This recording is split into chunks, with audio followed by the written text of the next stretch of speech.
Praise the Lord. இன்றைய நாளுக்குரிய வேத வசனம் சங்கீதம் 40வது அதிகாரம் 1வது வசனம். கர்த்தருக்காக பொறுமையுடன் காத்திருந்தேன், அவர் என்னிடமாய் சாய்ந்து என் கூப்பிடுதலை கேட்டார். அன்புக்குரியவர்களே, இந்த அருமையான காலை வேளையிலே அருமைநாதர் இயேசு கிறிஸ்துவின் இனிய நாமத்தில் உங்களை வாழ்த்துகிறேன். கர்த்தர் தந்த நல்ல வசனத்திற்காய் நாம் நன்றி செலுத்துவோம். அன்புக்குரியவர்களே, இந்த வேளையிலும் கூட கர்த்தர் சொல்கிறது, கர்த்தருக்காக பொறுமையுடன் காத்திருந்தேன். அநேக நேரங்களிலே நம்முடைய பொறுமை ஒரு மனுஷனுக்கு நேராய் திரும்பி கொண்டிருக்கிறது. காரணம், நாம் அந்த மனுஷன் மேல் நம்பிக்கை வைக்கிறபடியினால். ஆனால் அதனுடைய முடிவும் மிகவும் பயங்கரமான படுகொலியாய் காணப்படுகிறது. காரணம், நீங்கள் கர்த்தர் படைத்த ஒரு மனிதனிடத்தில் நம்பிக்கை வைக்கும்போது அவன் ஒரு மண்பாண்டமாய் காணப்படுகிறான்.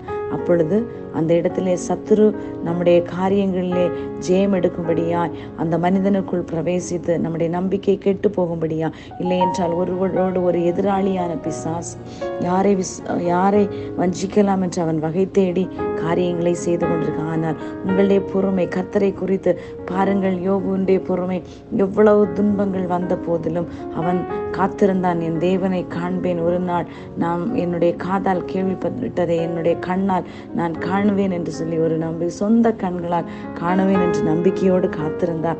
அவருடைய கூக்குரல் கேட்கப்பட்டது. அவன் இழந்து போன அத்தனையும் திரும்ப அடக்கி கொண்டான். பாருங்கள், எவ்வளோ அருமையாய் நடத்துகிற ஒரு தேவனை ஆராதிக்கிறோம். நாம் செய்ய வேண்டியது அவருடைய சமூகத்தில் பொறுமையோடு காத்திருக்க வேண்டும். பொறுமையோடு காத்திருக்கும் போது என்ன சம்பவிக்கிறது பாருங்கள். ஒருவேளை நீங்கள் பயங்கரமான குழியில் அகப்பட்டிருந்தால் கர்த்தருடைய வசனம் அதற்கு 2வது வசனத்தில் சொல்லப்பட்டிருக்கிறது, அவரின் கால்களை கன்மலையின் மேல் நிறுத்தி. கன்மலை என்பது உயரமான பகுதி. அந்த உயரமான பகுதி என்று சொல்லும் போது அது மிகவும் பாதுகாப்பானது. இந்த உலகத்தில் அநேக பறவைகள் உண்டு, ஆனால் கழுகு தன் கூட்டை கன்மலையின் மேல் மாத்திரமே கட்டுவதாய் காணப்படுகிறது.